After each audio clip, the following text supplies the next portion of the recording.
ମର୍ମନ୍ତୁଦ ସଡ଼କ ଦୁର୍ଘଟଣା ଚାଲିଗଲା ଦୁଇ ଜୀବନ। ଆଜି ଭୋର ସମୟରେ କଟକ ଚାନ୍ଦବାଲି ମୁଖ୍ୟ ରାସ୍ତାର କୁସୁନପୁର ନିକଟରେ ଘଟିଛି ଏକ ମର୍ମନ୍ତୁଦ ସଡ଼କ ଦୁର୍ଘଟଣା। ସୂଚନା ଅନୁଯାୟୀ ଚକା ଫାଟିଯିବାରୁ ରାସ୍ତା କଡ଼ରେ ଛିଡ଼ା ହୋଇଥିବା ଏକ ସିମେଣ୍ଟ ବୋଝେଇ ଟ୍ରକ୍କୁ ପଛପଟୁ କେନ୍ଦ୍ରାପଡ଼ା ଅଭିମୁଖେ ଯାଉଥିବା ଏକ ଚୁଙ୍ଗୁଡ଼ି ବୋଝେଇ ଟ୍ରକ୍ ଜୋରଦାର ଧକ୍କା ଦେଇଥିଲା। ଧକ୍କା ଏତେ ଭୟଙ୍କର ଥିଲା ଯେ ଘଟଣାସ୍ଥଳରେ ଦୁଇ ଜଣଙ୍କର ମୃତ୍ୟୁ ଘଟିଥିଲା। ସେହିପରି ଆଉ ଦୁଇ ଜଣ ଗୁରୁତର ଆହତ ହୋଇଥିଲେ।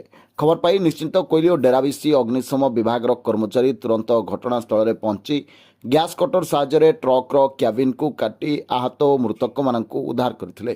ପରେ ସମସ୍ତଙ୍କୁ ନିଶ୍ଚିନ୍ତ କୋଇଲି ଗୋଷ୍ଠୀ ସ୍ୱାସ୍ଥ୍ୟକେନ୍ଦ୍ରକୁ ନିଆଯାଇଥିଲା। ସେଠାରେ ଡାକ୍ତର ଦୁଇ ଜଣଙ୍କୁ ମୃତ ଘୋଷଣା କରିଥିଲେ। ଅନ୍ୟ ଦୁଇ ଜଣଙ୍କ ଅବସ୍ଥା ଅତ୍ୟନ୍ତ ସଙ୍କଟାପନ୍ନ ଥିବାରୁ ସେମାନଙ୍କୁ ଆମ୍ବୁଲାନ୍ସ ଯୋଗେ କଟକସ୍ଥିତ ବଡ଼ ଡାକ୍ତରଖାନାକୁ ସ୍ଥାନାନ୍ତର କରାଯାଇଛି।